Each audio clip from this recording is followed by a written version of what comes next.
Beyond the Wild. So tonight, it might be the most unpopular episode we've ever done. Nice. Here we go. So it was interesting. Another guest or a listener, had messaged. We've been messaging back and forth, and he said, I've got an unpopular opinion, and I'm not going to tell you what his unpopular opinion was yet, but that's what we're going to do tonight. We're going to talk about unpopular opinions, and I think it'll be kind of a point-counterpoint, likely is what it's going to end up being, about wildlife photography and things that have happened over the years to wildlife photography and through in wildlife photography. We know there are thousands and thousands and thousands of people out there who enjoy what we enjoy, probably millions, but there have been some things that have happened that maybe didn't happen for the benefit of wildlife, or maybe they did. So we're going to talk about some of those things tonight. So, gentlemen. Who's going to go first? Well, for future reference, bounces off you guys. When you proposed this yesterday, I did a double take, and then you guys were firing the texts off, and they were funny. Some were funny. Some were interesting.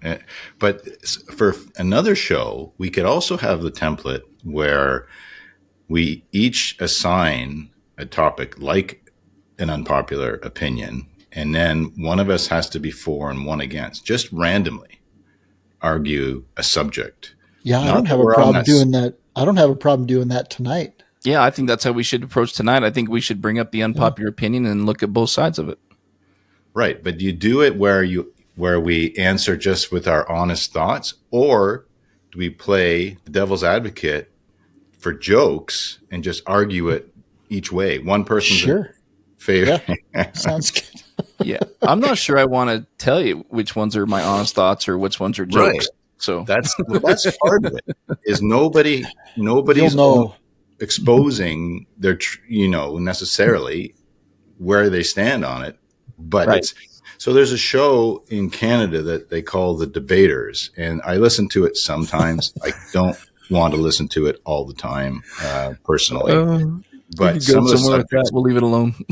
Some of them are funny, right? And just assigned, they're comedians, so they're stand-up talented comedians, and they're assigned a subject, and one's for, one's against. There's a live studio audience who, at the end of each segment, vote by applause and who wins and who loses. Oh, cool. Oh, right. Yeah. So there's no personal belief or investment on either side. It's a comedic debate. Gotcha. But I mean, we can also just go with the flow where we bring up this subject tonight and then spin it and talk about it, and not. I mean, I'm just throwing the option out there. So yeah, I think it's a great idea for another show for sure. And I think in my mind, Mark, to your point, I kind of had that same thought with tonight, but not so structured. You know what I mean? But just more off the cuff. I think we should just draw a line in the sand and go for it. That's surprising to hear from you, Ron. Yeah, right. Oh, okay. So you want to play the game, Ron? I thought you'd say you're out. No, I'm in. I'm always in for a debate, whether I'm right or wrong. It doesn't matter. So just so nobody gets mad at us tonight, this is the idea, the brainchild of Andrew Hearn, AWHEARNE on Instagram. His address is, no, I'm not going to do that. But he brought up some good points, and one of the things that we've always stayed away from is ethical conversations, because there's just so much gray area in some things. And so that's how this conversation started. And then he brought up, and I'm going to fire out the first one since you guys are holding back. I'm going to fire out the first one, and this is something that he said, and it actually got me thinking. And I'm sure it will the two of you too. So who wants to be for? Who wants to be against? Well, we're doing it that way, or are we just going to? Let's do it. Oh, okay. Let's do it. I don't know if I have enough caffeine in my system to do this well. I'll take the 4. I don't care. You don't know what it's about. I don't have no idea. Mark's going to take the against. Okay. All right. So unpopular opinion. Reasonably priced zooms like the Sigma 150 to 600 or the Tamron 150 to 600 are the worst thing that's ever happened to wildlife photography. Ooh. Mark, as the against, you're wearing red, so you kind of do look like a bad guy. So this is a good one. Canadian lumberjack shirt, man.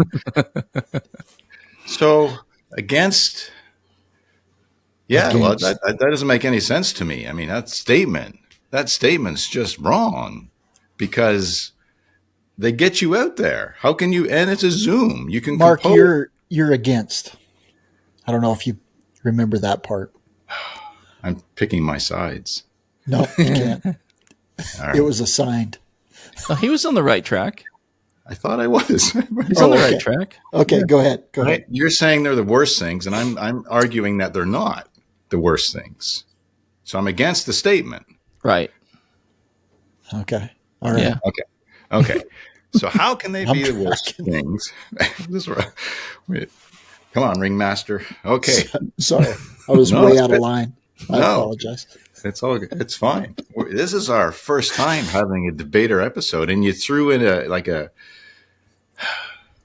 makes it like a double negative. Now I'm going to confuse everybody, but that's why I was confused.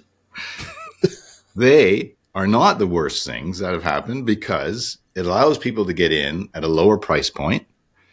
It's still decent glass, and it gives. One of the things we talk about as wildlife photographers is having a telephoto zoom that gives you the flexibility to compose without moving yourself, which makes the animals, the subject, whatever it might be, aside from plant matter and landscapes, stay calmer by having a zoom.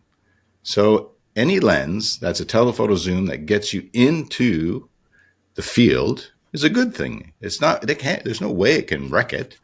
Now, there could be a debate about quality between brands and some of the references, but I don't have any comments that way. Maybe I shouldn't go there. So, but yeah, it's I've never used either of those brands, so I can't personally comment on quality. And I have used other brands, and I've been happy with all the telephotos. But anyway, how can you, Jason? I mean, what do you have on that? Yeah, Jason, tear this apart. Yeah. Now, again, I got to just quick disclaimer. I'm not saying this is how I really feel, but the argument I would think would be along the lines of, when I go out to photograph, I don't want 800 photographers standing next to me. And I think the expensive primes used to be a great barrier to entry for a lot of people.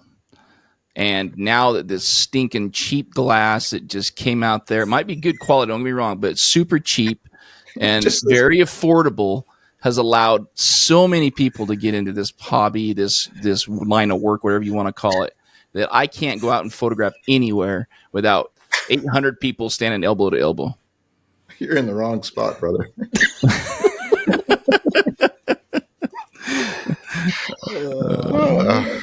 Well, okay. Now, again, disclaimer. Right. Please remember the disclaimer. The beginning, and I think for this night's podcast, you can't take anything we say personally. It's a fun debate, and it's a game, right? But that's interesting. We could pivot that right to the smartphones then too. But sure. Matter of fact, that leads me right to my first one. Well, hold on. We want to go there. Okay. How do we finish a chapter? I mean, that's fair. I don't know. Ron, what do you think? The person asking gets to vote. Well, I think you both made some solid points. You're crying, Ron. I am. That's the first time I've teared up on the podcast for a long time. But I was laughing so hard at Jason going for it that Got a little emotional. No, I think you both made some solid points. I think the barrier to entry is a true statement. And I think that if you talk to professional photographers, they'll say the same thing. And we've said it on here before, that now there's people they want to be published so bad that they're willing to give away their work. And so you've got a lot more people out there, and that honestly, there's a lot more people out there, and there's a lot of people that do a really, really good job of capturing wildlife and capturing it in an artistic manner. So it has impacted the profession for sure, because that barrier to entry has been removed to a degree. Big time. But also, I think, to Mark's point, it has allowed people to get out there.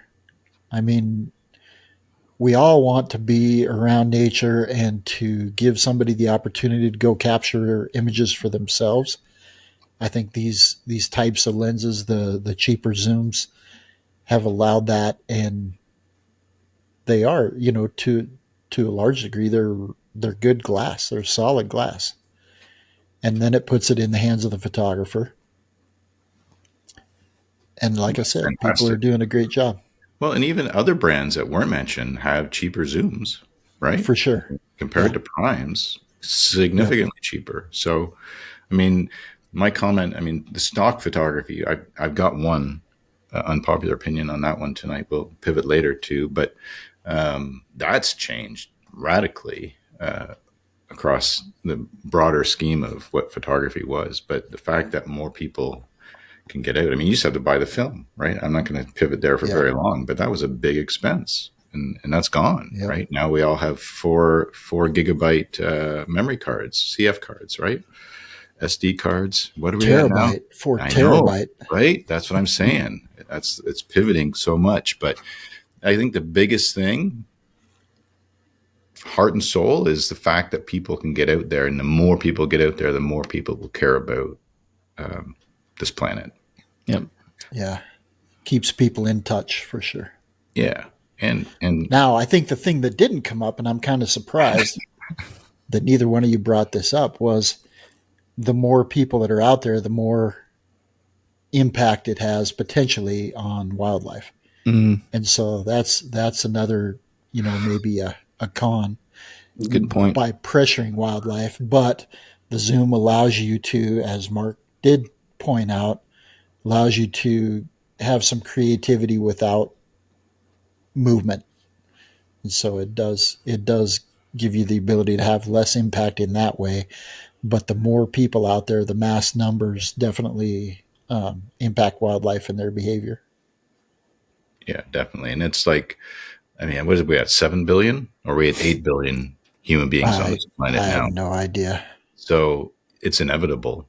People are going to pour into all kinds of aspects of this planet. And the more that I get out there and experience it, to care about it, the better. But the other thing that solves that is just getting away from the asphalt, right? A lot of people are out there photographing in accessible places, but a 1 mile hike changes that, or canoe trip or whatever changes that pretty quickly for those that have means to do that. Yep. Means and the desire. Yeah. It's not, you're not wrong, Mark. It's not hard to get away from the crowds. You just got to be willing to do what it takes to do so. But yeah. I'm going to need to get some tissue if I were going to do that again. But the first one was fun right out of the gate. Yeah. If you're going to go, you got to go hard, right? So, well, that's just it. I'd love to just dive right in, just jump into this, but I don't want to leave anybody in our audience confused. Right. Who is this guy? But no, it's in humor. It's not, I'd love to have real fun with this. Yep. Bleep, bleep, bleep. That was great. Okay, who's up? I don't care. I think you said you had one you wanted to do, Jason. Well, I just had when you mentioned the cell phone and hold on. Who's going to be for? Who's going to be against? You have to assign. Oh, yeah, that's right. Yeah. Do I get a pick? Is that the deal? Yeah, You assign it. I assigned you guys. All right. Mark's going to choice. be 4 this time since he was against last time. That just makes sense. So, Okay. Ron, you're against. Mark, you're 4. Okay. So this one, we've all heard the saying, the best camera you have is the one you have on you when you need one, right? So that could be your cell phone. It could be a GoPro, could be whatever. Polaroid. Well, this unpopular opinion is the best camera isn't the one with you. It's your actual best camera. So make sure that's the one that's with you.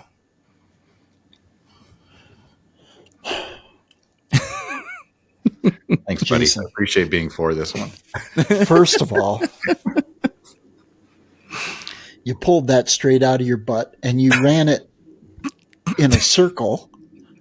So I'm not even sure what to say here, being against it. But yeah, I think you're wrong in that your best camera is the one with you. You're right in that your best camera is the best camera that's with you. Wait, pick your side. No. Pick your side. But to say, I didn't say that. I said your best camera is not the one that's with you. It's your actual best camera. yeah, I think So that's make that's sure BS. that's the one you have with you. Okay. Yeah. No, it's definitely the one that you have with you. And most of us have our cell phones with us most of the time. They do a good job. They can capture everything. All you need to do is lay down in the snow, wait for the subject to get closer, and you can capture with a cell phone, no problem. You don't need to lug around. I can't even say that. You can't keep going. But let's just say you're driving down the street in your Subaru, Jason, and the sun pops out from behind the clouds and it illuminates Salt Lake City in a way like you've never seen. You're not going to go back and get your best camera. You're going to find a safe place to stop, and you're going to get the image with your phone that you have with you because you didn't take your camera to work. So in that sense, the best camera is the one you have with you. Okay, fair enough. Mark, what do you think? I think that's wrong. I don't know how many credit cards you guys have. I don't have many credit cards, Actually, I've got one credit card. I've got to take it with me. It's one quality item. There's a lot. I've got, one good pair of boots. I'm going to be wearing them in the winter. I'm going to make sure that I have the foresight to take that with me. If I have a $7,000 Nikon Z9 and I'm going out somewhere that could have pictures, it's going to be with me. So it makes total common Hold on. sense. You just said, if I'm going out to take pictures. But this is If there's a surprise, spur of the moment. If I have a camera with me, it will be my Z9 that I'm currently shooting. There's no other camera that I'll have with me that I'll want to shoot. So my best camera will be with me. Okay, going back to your boot analogy, Mark. Am I to understand that you've never gone outside in your slippers? I don't have slippers. So you've never gone outside barefoot? All the time. I do all the time. There we go. Here so we go. Sometimes we don't have the Z9. We have our slippers, which is a cell phone that we're talking on when we step out the door, and the whitetail runs by the front door, illuminated by the magic that is Canada. Every afternoon. And you're not going to capture that. I am going to capture it, but it's not the best camera I could capture it with. So in the statement, fundamentally, it's going to be my best camera, but I'm not going to refuse the situation. Okay. The smartphones are pretty darn good. I think there's a clear-cut winner because Mark just conceded. That's great. Well, that's up to Jason to decide, not you. Yeah, I don't think there's a winner on this one either way. I think there's some really good points to be made on both sides, right? We all get what the saying is trying to get to, which is, if you have an opportunity to capture an insane moment, whatever you have with you is going to be the best option to do so. And so don't miss the opportunity to capture the moment. But I think the other side of this is, if you want to capture those moments and really capture them, you should always try to make sure that if you have that scenario available, you've got your best camera with you, not just a cell phone. So I think it kind of goes both ways. But there are people. Sorry, Ron, go ahead. Oh no, I was just going to say I can't Ron, disagree with that. Ron would be the clear winner. I thought that's what you were going to say. Well, I mean that part is obvious to everyone that was just listening, but you see it frequently where people say they see some of the most amazing things when they don't take their camera. They say that's part of the reason why. Well, that's not so. It's just they didn't have their camera with them. So whenever you can take it, take it. That's what it boils down to. Take your best camera, have it with you. But yeah, it's pretty cool what we can do with the smartphones. Okay, so there are so many. I did some online researching for this an hour before. That's all I needed for there's so many fun ones out there. It's equally fun getting to pick which one of you is on either side of it. I'm kind of scared though, as hard as Jason went on that first one. Yeah. Well, and that's it. Again, I got to bring my A game. Our listeners, these are not our opinions. We're put on the side of the equation, and we'd love to actually have fun with this without believing what we're saying. You believing what we're saying. So, okay.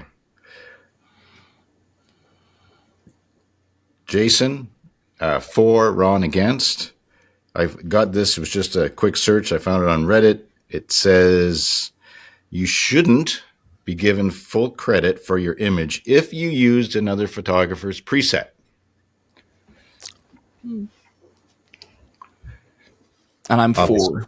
You're 4. Who wants to go first? Well, good luck is all I'm going to say. Well, okay, I'll go. I'll go. I got a thought that just popped in my head, so I'm going to run with it. Okay.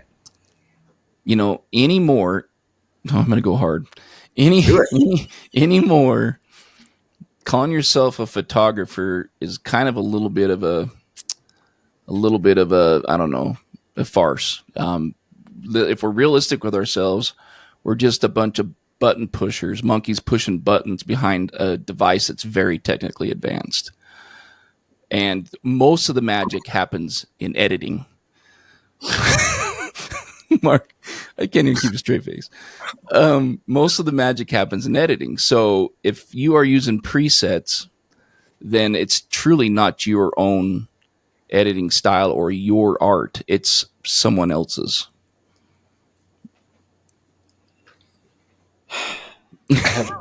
I have 2 questions for you.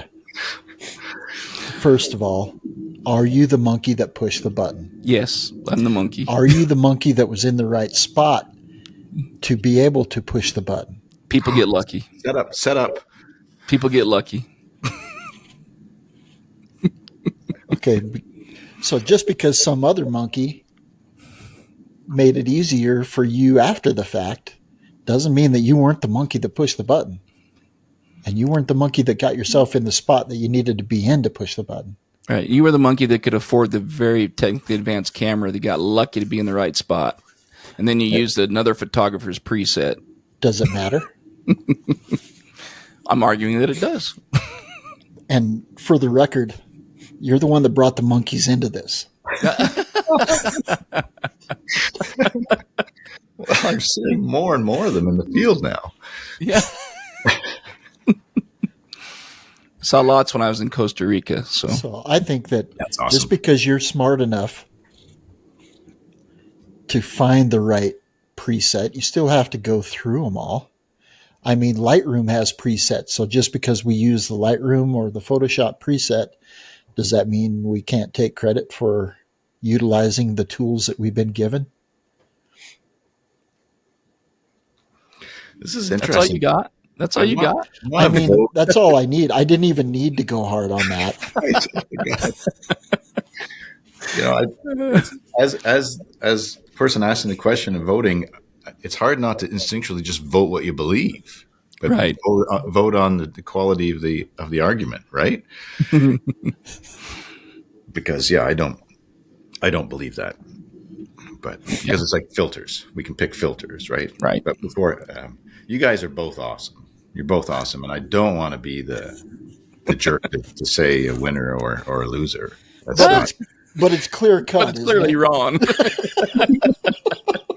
We all know that. You didn't have to bring monkeys into it, so that's fair. That was good. That was a good humor spin. I like that.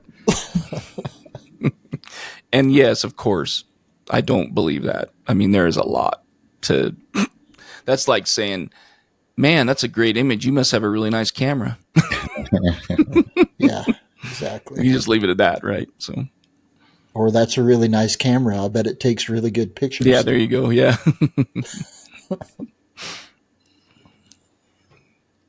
Okay, we're good. You have another one, Ron? Well, I mean, you got to declare the win. Oh, I thought I did. See, I didn't want to say it outright and upset, but you guys kind of declared it, so I went with that. So yeah, I'm gonna get Ron. I would not have wanted to be in Jason's shoes on that one. Yeah, that was a tough one. I was having a hard time going there. Sorry. Yeah. All right. Okay, so we're unpopular opinion. It's right after Christmas. Lots of people got new cameras for Christmas. You guys are lucky. It happens. I wasn't one of those people, but it happens. So let's just say 2,000 people got cameras for Christmas. The unpopular opinion is there are now 2,000 new photography businesses.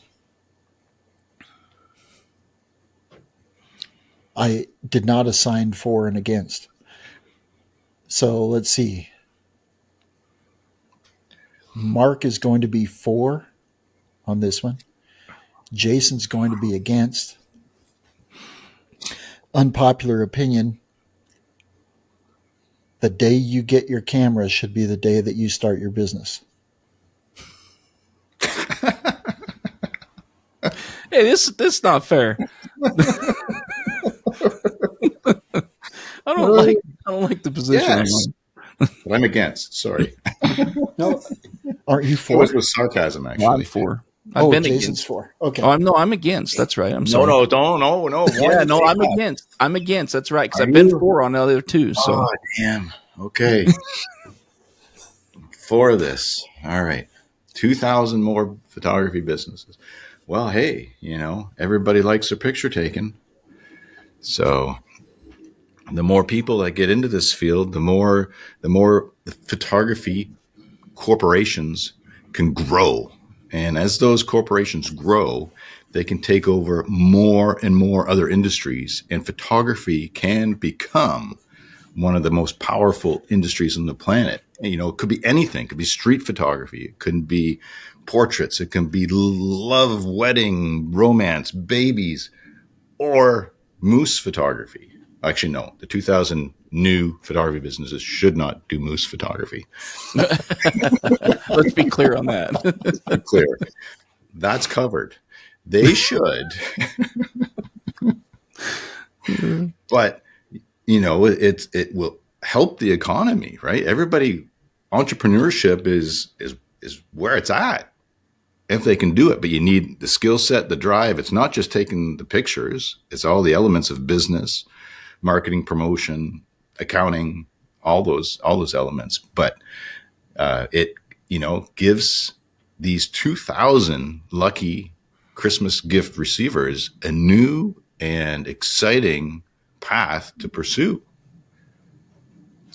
Path to riches, Jason. So you were for. So you were for. Obviously, I'll go against, I guess. I thought that was very much for. I know. No, you were. Okay. All right. I'm going to say that's a very common theme, and a lot of people think, including myself when I first bought my first camera, that that's all you need to do is buy a good camera and voila, you're a photographer.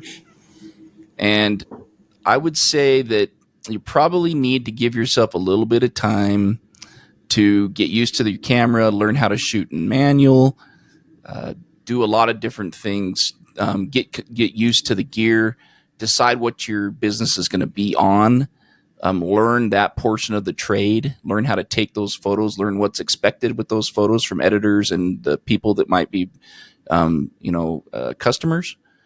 And for example, if you're in wildlife, you probably need to build a portfolio before you start going and talking to editors, because as soon as you go to them and say, hey, I've got an elk image that I think would be a great cover shot, and they go, man, that's a great cover shot, you're right, we like that. Then they come back to you and say, hey, you got another one? And you go, oh, no, I haven't been out. It's, this coming fall, I'll get some more elk photos. Then they're going to basically say, well, I'm sorry, we're going to go on to a different photographer and use their work. So they're going to go to Mark. Yeah, exactly. So yeah, I would say I'm definitely against that one. I think you got to give yourself a little bit of time to understand the direction you really want to go and be able to get used to your gear. It's a fallacy to think that just because you get a new camera, a nice camera, a good camera, the DSLR, a mirrorless, whatever it might be, that makes you a photographer. This is fun. Hilarious. So, yeah. And I get where people are coming from. But it is a common thing. And I'll just say for me, that's what I wanted, but I knew I had a lot to learn. And so I got humbled a lot as a kid. My dad, when I thought, I'm the best at this in fourth grade, my dad would throw me in with the sixth graders, and then I'd find out I wasn't. And when I got in sixth grade and I was whipping everybody, my dad would throw me in with the eighth graders, and I would find out that I'm not that tough. And so my dad repeatedly humbled us, and it was because he wanted us to know that there's always somebody else out there that might be able to do it better. And he always wanted us to remember that and wanted to keep us humble that way. And I think in photography, while I thought I was getting some good shots right out of the gate, you'd sneak one once in a while. But what I found is I didn't take a sharp image until probably my second year, what I would consider tack sharp. Every detail is the same when you zoom in 100% as it was when you were looking at it, straight out of camera. It took a while, and there's a lot of variables that it takes to get to that point that you have to understand and perfect before you get to the point where you're consistently taking good images. And then after you figure out how to get a sharp image, you have to train your eye for composition. And some people are very fortunate. I think, Jason, you probably were the quickest guy I've seen come out of the gate, and just your mind is very technical. And so you master that pretty quick, and then it was just a matter of perfecting your eye. But right out of the gate, you were getting some crazy stuff. So that happens, but there's still a training process to continue to perfect that skill. And, as you mentioned, having a strong portfolio, not just a few shots, but they want to see 5,000, 10,000 good shots, really good shots that they can select from. Mark, I'm just going to throw this question out to you. When you're looking at doing your moose book, your whitetail book, your caribou book, how many images are you selecting from to narrow it down to the 150 or whatever that you end up using? 160. But who's counting? Oh, this is fun tonight. We got to do some more like this. It was, well, it was, those projects are 15 plus years and thousands of images, because it has to illustrate seasonality and behavior, and not just, 2 or 3 behaviors, but every behavior that we can cover to complement the biology of the text. And the challenge for a quality product is not just a photo that is the behavior, but a nice photo, right? In good light, good composition, minimal obstructions that show it in a way that the viewer can look at the photo and enjoy it. Not just say, well, here's an animal sparring with another, but it be a scene that is pleasing to the eye. So that's what takes time. So it's more the overall collection of images, which is dramatically different monster with mirrorless with volume now than it used to be, right? So, but yeah, it's a thing. A project like that's one over time, but it's these are tools, right? Cameras are tools, and like all are tools. I mean, when I was a little kid, a drill was plugged into the wall, right? I mean, and then they became cordless, and then they became more versatile. And contractors, their lives, they have to learn how to use these devices efficiently and safely. And cameras don't, where cameras take us, we need to be safe. But the cameras themselves are a tool, and they've evolved and become better. But we still have to learn it, and they become better in that they are easier to make great images. The sharpness is now with mirrorless. I mean, it's still a factor, but not like it used to be with autofocus. So the tools have improved significantly, which is, and the accuracy of the tools, huge compared to 10 or 20 years ago, improvement. So that's helped photographers love it more, right? People are getting results where they feel good about what they've experienced. And that's the most important thing, is feeling good about yourself and the image. It doesn't have to be the showstopper. It's something that takes you to a memory of that moment that you will relive and enjoy when you have it framed on your wall. And over time, your skill with the tool will get better. And the more you use it, the more it becomes a part of you, an extension, right? So that's how I think of cameras and lenses. It's amazing what they do for us, how they can capture an image, the technology, the sensors, the zoom in, the quality of glass, but they're still a tool that create this art form thanks to our being in the right place at the right time. We should get back to the funny stuff. Yeah. That was well said. So is yours, but I think it's your turn for an unpopular opinion, Jason. It is, but I want to hear that I won first. Oh, Well, one of the two of you was put in a no-win scenario. Yeah, it's a fact. That's a fact on that one. Just kidding. You know I love you, buddy. Thank you. You too. All right. Let's see. I'm gonna read it, and then I'll decide who's for and who's against. Oh, okay. Then, yeah, the pressure. Mix it up just a little bit, so you guys both get to hear it, and then you'll get to hear if you're for or against. Okay. All right. This one's gonna be fun, I think. Uh-oh. If you want to be an environmental or conservation photographer, you ought to use your bicycle more than your car or a plane.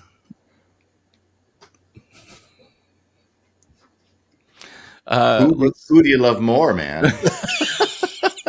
Hey, this is going to be a pretty clear one.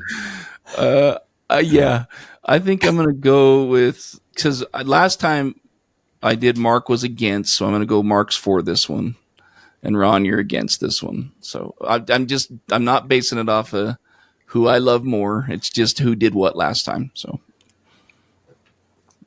I'm against, and Mark is for. Correct. Okay. Which is kind of reversed this way, the way this Would you was like worded. to go first or second, Mr. Raycroft? Okay, so as an environmental or conservation photographer, you should ride your bike instead of driving and flying, and I'm against. that. Okay. Right. No, you're 4. You're 4. No, you are 4. I am for it. You were against last time, so you're 4 this time. Okay. All right. I know. This It's a little confusing. This is an interesting one that you could argue, depending on your perspective. I could argue it both ways. Your perspective is that you're for it. Yes, fundamentally, I am for it. Fundamentally, because of concerns about climate change due to 7 or 8 billion people. I can look it up on the planet and the impact. The thing, it's hard not to argue both sides. Whereas, when you do, okay, the bonus, it's a win-win when you ride your bike. Actually, it's a win-win-win when you ride your bike, because you don't burn any fossil fuels. It's physical exercise, which is good for you. We all, well, not everybody, most of us, myself included, need more of that. And I'll tell you, I actually have used a bicycle on many trips, and some of my best wildlife encounters have been because I've accessed bike trails. Manitoba had 2 white wolves come into a meadow when we were on bikes, my cousin and I there. That was amazing. In university, I used to go to the Arboretum near the campus at dawn and dusk and ride my mountain bike with my camera. And on the dirt roads, I could cover ground, and the deer didn't hear me as well as walking, right? So I got much closer, got the shots. I think I saw my first time of a buck mating a doe at like 40 yards because I rode my bike. They came out, I dropped down in the grass, and the event happened. Didn't get pictures. But riding the bike is silent compared to other forms in comparison, and it's better for us physically, and there's no pollution to it. So whenever you can do that. And here's another thing. Now, you could argue a bit more of the consumption side to this with the e-bikes, with batteries being charging, electricity. But there are places we can access now where we can go. I'm not familiar. I've ridden e-bikes, and they're crazy good. And they're obviously vary in range, but you could go 30, 40 miles in a day and cover ground on an e-bike and be able to go up and down hills and be able to have more access that way too, in places where you can't with a vehicle or a plane or a jet ski. Woo! I think I won that one. Are you done? Let's see what you got. Let's see what you got, man. Jason, I think the crux of your question rests on environmental or conservation photographer. Correct. Would you agree? Okay. I would agree. So I'm just going to start off by saying, first of all, as Mr. Raycroft alluded to, the batteries that go into e-bikes are mined. How many fossil fuels are burned in the mining process? Digging deep. How much of the environment is destroyed in the mining process? Now, let's just go back to riding a bicycle. Agreed. That is a good mode of transportation when you're trying to save yourself from having to burn fuel. But I would argue that as a conservation photographer, my most important job is to tell a story. And if I have to take an airplane to get to the place where I have to be in order to have the opportunity to tell that story, then that's just part of the cost. Not saying that I want thousands and thousands of people to follow me to the same location after I tell that story. And thousands and thousands. As they tend to with you. As they tend to do. I mean, it's part of being me, that. Really. Yeah. It's just the thousands and the tens and tens follow me around. As they should. Help it.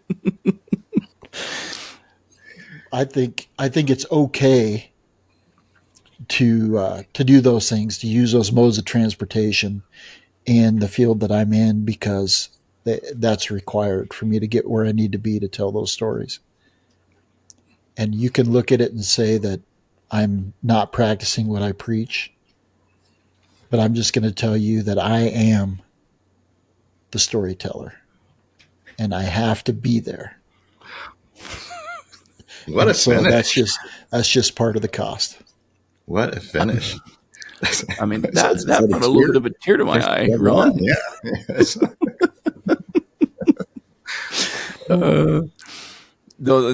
Yeah. Those were great arguments on both sides, actually. And obviously, this one's being a little snarky, right? It's basically that whole idea, like, oh, sure, you call yourself a conservation or an environmental photographer, but yet you jet set all around the world, and you're going to all these exotic, crazy places, and you're polluting the environment and the environment on your way and while you're there, and so on and so forth. So, I mean, obviously, we have to be able to use the tools that are available to us. And I mean, I think it's a good idea when you can and are available to ride a bike, to Mark's point, that, it's great exercise. It is. And you are quieter, and you can cover quite a bit of distance on a bike, especially a self-powered one. And I do think that there's issues with, electric bikes and other modes of transportation that do cause pollution and things. So, I mean, I think it's just about being smart and using whatever mode of transportation is best for you. And I do not believe that using one mode of transportation over another decides if you're a conservation or environmental photographer. But so that's a tough one. I'm going to say it's a tie. I can't give Ron every win. No, you know what? Hang on a minute. Hang on a sec. I'm going to go back on that. I'm going to go back on that. Hang on, Mark. I really think your position on the win-win-win with the riding the bike was pretty impressive. So just from a pure, like, you really pulled that one out, I'm going to say you won. But it was you just squeaked by. Just okay. That was all right. I'm gonna stand on this statement right here that was a sympathy nod right there. Oh, that's harsh. You're like, oh wow, this is getting real. Okay, it's getting real. Yeah, it's that is aside. Yeah, well, I'm not concerned with the wins and losses. Who's keeping score? Oh, yeah, I am. Yeah. Not me, but I was undefeated. Who has to keep score when you're undefeated? Right. I tried to start so I don't have to go up against Ron as often. Nothing personal, Jason, at all. I expect you'll win a bunch too, but this guy's undefeated. So I know. I was until that sympathy nod. Yeah. So travel is part of getting to places and experiences, right? Broadening our own perspectives. And one thing we can do is just try to pick the most direct route of flight to travel. Those kind of things, right? Not go back and forth unnecessarily. Okay. Oh, I've got it. It's my turn to come up with one now. It's yours. Last one. Oh, we're at that? Oh, look at that. Boy, the time flies when you're having fun. This has been one of the fastest. It really has. It has. Yeah, for sure. Wow. Huh. Well, this makes it challenging if it's the last one. I'm not going to do that one till another time.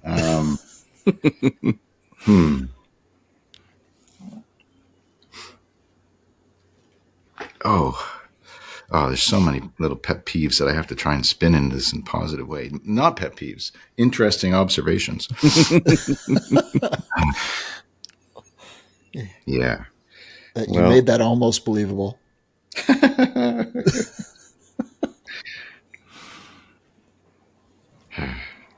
should have circled those.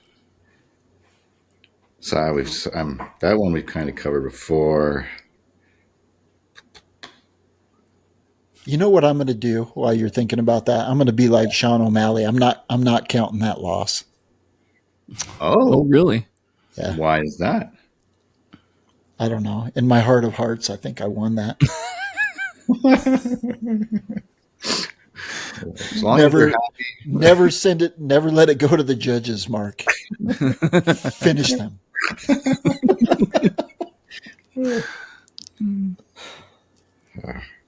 Well, formerly homeless photographer Matt will appreciate me throwing that referencing. is that right? Yeah. Yeah. He's a UFC fan. He texts me every time there's a good fight on, and Oh, does we he? go. Yeah. That's awesome. Gives me the play-by-play if I'm not watching it. Okay, this one's lighthearted, but can cause debate. Then we can finish on one that's a little friendlier, and has personal connections. Oh, Which will probably, once I read it out, affect who I choose to be for and against.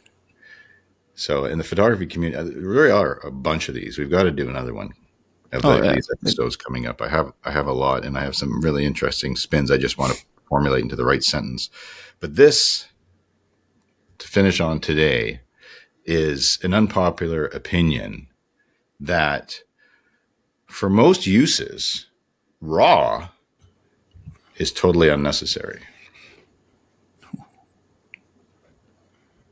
Shooting in RAW for most photographers is unnecessary. I mean, it's obvious that Ron's for this one. Absolutely. Absolutely. Ron for, Jason against. Let's hear it, guys. with advances in technology, cameras are making better and better decisions for us, especially with the advent of AI. Cameras are learning, camera companies are learning, they're training their products to see better. And they're, quite honestly, they're training them on our images. Because if you look at Adobe's products train their AI on images that you have uploaded to your Lightroom catalog. They have been doing that for years without us even knowing it. They, in turn, train the cameras. And with the AI features available in Sony autofocus and Canon's autofocus, Nikon's autofocus, the cameras are trained now, and they have AI features built in. We don't really need to shoot in RAW, because the argument against this up to this point has been that you want to have as much control as you can. I'm going to just take Jason's fire right out from under him. You have to have that control. Well, I'm saying that you no longer do, because the control that we think we have, the camera's making those decisions anyway. And so why not save the space and just shoot in JPEG? With, let's just take the Aurora Borealis, for instance. There's no reason. Let's talk about that. There's no reason to shoot that in RAW when you have JPEG available, and the camera is making great decisions, perfect decisions on white balance. It's making perfect decisions on saturation. Yeah. You don't need to shoot in RAW. There's no need to even waste time editing in that situation, when the camera could just do the editing internally for you. I mean, I don't know. 5 o'clock if you can do that, right? I honestly, Jason, don't know how you're going to pick yourself up off the ground and finish this one. But I actually think I have let me hear it. Okay. I think I actually have kind of a mic drop moment on this one. It's like, and it's literally just going to have to mention Ron Aurora Borealis in this on his trip to Churchill. I mean, that's all I have to say. Everybody knows the story, and so I mean, everybody knows you're lying to us right now. And if I had a mic that I could drop, I would.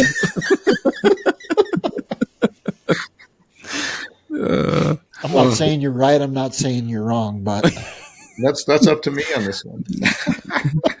That was a good argument, though, Ron. I will give you credit. That was a good argument. It really was. I had to dig deep to have anything there. It was good. And, well, are you ever tempted for giggles to let the camera shoot both? Shoot JPEG large and RAW, and just see if it's an image that doesn't need any twig removed or anything, if it just nails it? I mean, and the other thing is, what percentage of people out there are applying their images on a big enough scale that they need that to work it to? And I mean, the JPEG's still big, but the problem is, as listeners very likely know, is you cannot rework a JPEG very many times, and not nearly as far in latitude as you can a RAW. Yeah. But there's that work, right? A lot of work. I expect a lot of people do shoot in JPEG, and maybe they shoot both. You look at the JPEG, if they're happy with it for their application, they don't have to deal with the RAW. Right. But for serious photographers, the RAW is where it's at. But personally, that was fun. You both are great at this. This is a new experience. It's fun. It is really fun. I could see us getting right into it. I could see as we get used to it, like really, You know what we need to do though on this next time. So next time we do one of these, we're going to have Colin Bigelow from Pictureline be a participant. Oh, there you go. And we're going to put him on the spot, and he's going to have to earn his keep in the camera sales world if he's going to come up against these giants. Right. And Mark, to your point, I have 5 or 6 more we could do right now. I mean, there's a lot of them out there. So we definitely need to do this again. We could have some really fun conversations. So, and Ron, I declare you the winner overall. Not the last one. Not the last one. Okay. Trophies in the mail. Yeah, exactly. Yeah, thanks, Andrew, for this idea. It does. It's nice to stop and think, even if we're being facetious at times. It's nice to stop and think some of these things through, and even see that maybe an opinion that we think we hold strong, there might be another point of view that we need to look at. And so it's fun to just have to be on your toes a little bit. It is. It does put you on your toes a bit. Yeah. And lighthearted, right? I mean, I need welcome more lighthearted in my life, in my world, personally. Just laugh more. This is good. Yeah. It's just comedy. We're not comedians, quote unquote, but we are just trying to have fun. So, yeah. I think next time, I think this would be a good. I think this would be a good platform to use when we've avoided ethical conversations. We have in the past. Yeah. And I think that this would be a good platform to use to address some of those. So that being said, if you've got an ethical question that you'd like to see on a platform like this, or in a format, not a platform, in the format like what we just did, shoot them our way. Send us your unpopular ethical opinions. Oh yeah. This could be good. This could be fun. Yeah. In the last couple episodes, we've been kind of talking about maybe trying to. Funny, I just listened to the episode that was just released, and we talked a little bit more about do we switch back to shooting film or something, and we kind of chuckled about Mark. Mark's like, I've been there. You guys should just enjoy this. Don't do that to yourselves, kind of a thing, right? But we actually have a listener and a friend of the show. His name's Bill Green. His Instagram's Wild Bill Green. He heard me mention that I thought about doing that, and he was very nice to put a film camera and a roll of film and a lens in a box and send it to me. And basically was like, here you go, buddy. Awesome. So now I have a film camera with some film, and I've been challenged by him to go ahead and see what kind of elk images I can get. So this could be fun, and I don't know how much time I have. I don't know when he needs it back or whatever, but I just wanted to give a quick shout out and say thank you. That was awesome of you to do that. I appreciate it. I think I appreciate it, but it now kind of puts me on the spot. But no, I appreciate that, Bill. So thank you. That's awesome. Hilarious. Well done, Bill. Yeah. Yeah. That's fun. Well, new challenges, right? Yep. Experiences. Yeah, it'll be fun. I'm excited to challenge myself with it. I mean, I'm not going to be in the Lightroom. I'm not going to be in the dark room or anything, but who knows? We'll see what I can come up with. But I'm sure it's going to be, I'm going to go, oh man, yeah. Give me my DSLR or give me my mirrorless back. Yeah. I love it. That's a great response because you did express genuine interest. I did, and I really do appreciate. I'm being genuine. I say I really do appreciate him. Totally. That was very thoughtful of him doing that, and I do appreciate it. So, Hey, one more thing that we need to throw out. We had some spots become available on the November polar bear trip.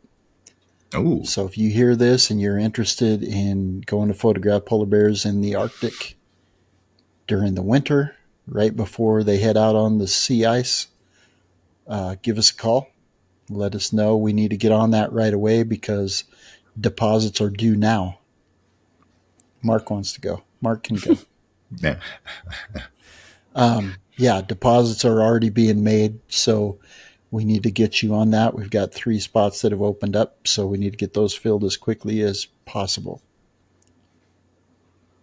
Awesome. Also, if you want to go photograph loons this spring, I've got 1 spot available for that trip as well.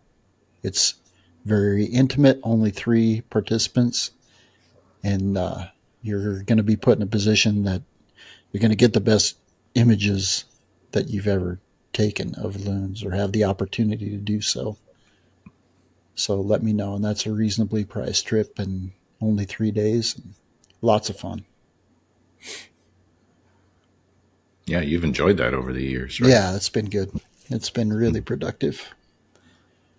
So this year we'll have a chance to get rushing western grebes as well, where they basically run on top of the water during their courtship behavior. So Go mirrorless, autofocus. yeah, exactly. Very cool. Well, this has been fun.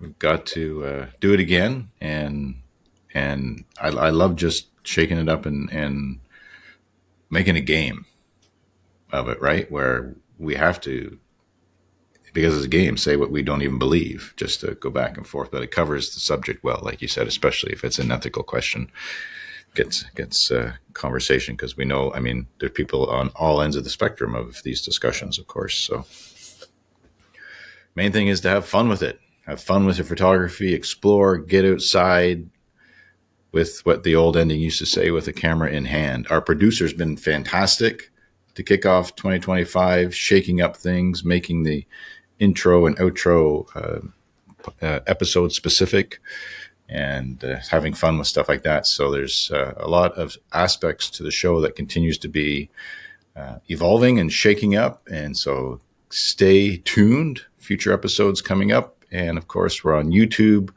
and on Spotify, Apple Podcasts, and anywhere podcasts can be found.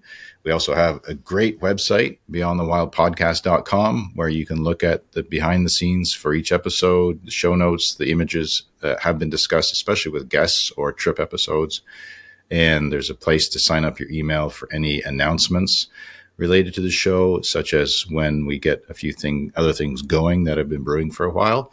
So check out our website. It's worth seeing. And just a quick encouragement for anybody who's not subscribed to us on YouTube, it's free. So please do so. And anytime you can leave comments, that truly does help us get traction to help continue to grow the show that we love to do for everybody's enjoyment and entertainment. Guys, it's minus 15 here tonight. Got the fire going behind me. And stay warm out there. What's it like where you are? Shouldn't close with that. Opening a question. We didn't start. It's about the same. Okay. I think if it did the conversion, it would be about the same. So yeah, it was 2 below this morning Fahrenheit. So that is. You don't have to do it. I think it's pretty close. Yeah. We know we balance out at minus 40. Minus 40 is same. Yeah. Same. So yeah, if we were in the Yukon or places in Alaska right now, we might be able to get there. But cool. All right. Well, hey, real quick, I need to clarify one thing before we end. You said get out in the field with a camera in your hand. I'm just going to say get out in the field with your best camera in your hand. Nice finish, brother. All right.